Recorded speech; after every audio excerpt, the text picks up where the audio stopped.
Hey, so I thought I'd do a very quick hidden gem recommendation. I know you can get this on digital download. I think it's been released, or it's being released again in either trade paperback or deluxe format. And this is a comic that I think gets overlooked because it came out at a time when there was a lots of really big selling um, books from DC. And this is JSA The Golden Age. This is written by James Robinson, who went on to do the JSA comic, and artwork by Paul Smith, the X-Men artist, and he also did Leave It to Chance with James Robinson for Image. The artwork in this is just absolutely beautiful. Let me just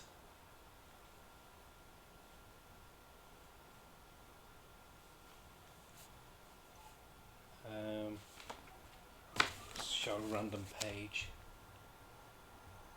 It's also got colouring by, I don't know, but yeah, even the colouring as well is really good. What I like about the art in this, Paul Smith has kind of like changed his style a bit to me, give it like a golden age feel. So this is set just after the war. So they've all come back, and they've not really come back to like a hero's welcome, apart from one character who is the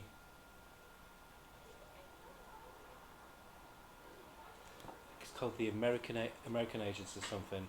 He gets hailed as being the guy who brings down Hitler, who basically went undercover as a double agent in Germany, and he said he did all these great exploits. But we find out that maybe he didn't. So all the rest of the superheroes have just like given up.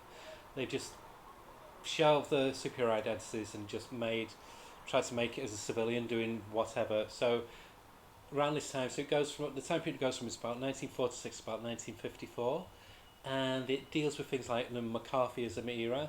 So the witch hunts for people who thought could be red. It addresses that really, really well. Um, and it's hard to really describe much what happens because I don't want to. There's a brilliant plot twist, which is the linchpin for this whole story. So I can't go into it too much. It's kind of like an M Night Shyamalan one when he was good. That kind of reveal. But yeah, it's pitch perfect for giving the flavour of Golden Age story.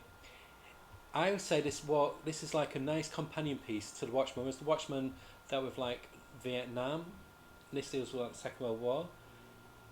I'd say this like Watchmen by way of ABC characters because it's not as grim and gritty as Watchmen. Does go dark, but not to that depth, not to that degree. There's always a ray of hope in it, which is nice.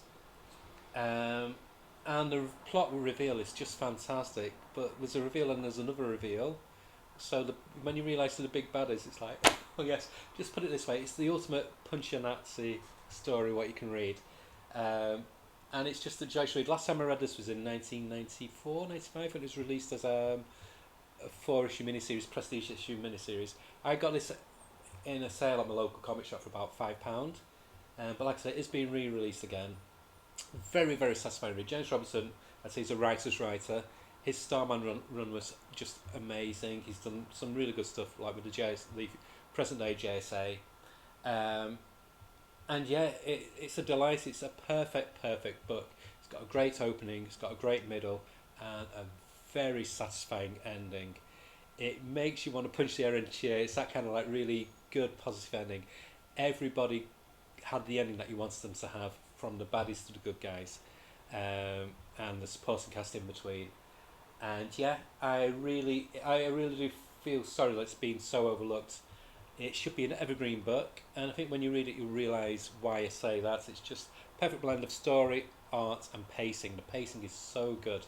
I started this morning, and while I was having my breakfast of toast and a cappuccino from a packet, um, I started reading this in my bed, and I couldn't get out of bed until I finished it. It was that good. It was such a page turner. So I highly recommend hunting it out. I don't know, like I said, I think it's been re-released again. If it hasn't, have a look on eBay to get it, or get it digitally downloaded, and you will not be disappointed. It's up there with the greats.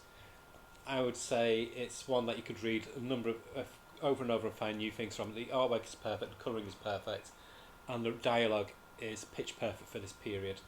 I love superheroes set in this time period. Pardon me. I used to love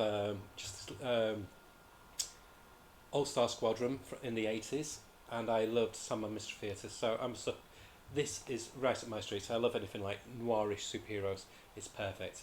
I would give this a 9 out of 10, and I do recommend you buy it. You will not be disappointed. Unfortunately, I can't go into much more than that because there's a lot of plot twists in it. Okay, bye.